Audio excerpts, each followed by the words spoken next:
Hello बच्चों, let's see the questions and the question says कि hydrogen molecules differ from chlorine molecule in the following respect. हमारा जो hydrogen molecules है वो chlorine molecule से किस तरह अलग है।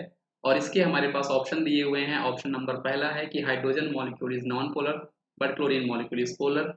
Hydrogen molecule is polar while chlorine molecule is non-polar.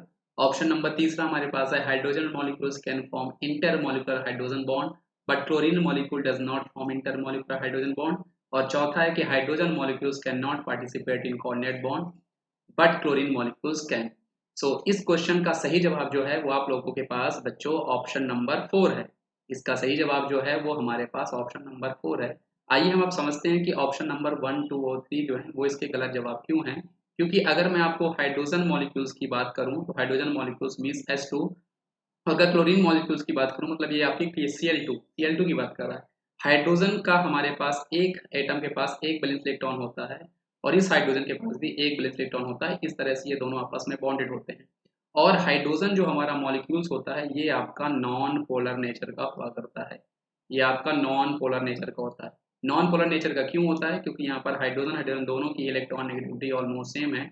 यहाँ पर पुलिंग इफेक्ट इतना इफेक्टिव नहीं रहेगा। ये जो शेयरिंग इलेक्ट्रॉन है दोनों का इलेक्ट्रॉन नेगेटिविटी सेम ही है, सेम टाइप की, इसलिए हमारा नॉन पोलर नेचर हो जाएगा। वैसे अगर मैं क्लोरीन मॉलिक्यूल की बात करूं तो क्लोरीन एटम जो होता है उसके पास होते हैं 7 वैलेंस इलेक्ट्रॉन। और अगर मैं दूसरे क्लोरीन एटम की बात करूं तो उसके पास भी रहेंगे 7 वैलेंस इलेक्ट्रॉन। और ये दोनों जब आपस में बॉन्डेड होंगे तो ये एक इलेक्ट्रॉन की शेयरिंग करेंगे और इस तरह ये अपने ऑक्टेट को पूरा करके ये हमारे पास Cl2 मॉलिक्यूल्स बनाएंगे। और यहाँ पर भी जब आप देखोगे तो इस Cl2 मॉलिक्यूल्स में भी दोनों जो हमारे पास बॉन्डेड एटम है दोनों ही क्लोरीन है। दोनों की इलेक्ट्रॉन नेगेटिविटी सेम है।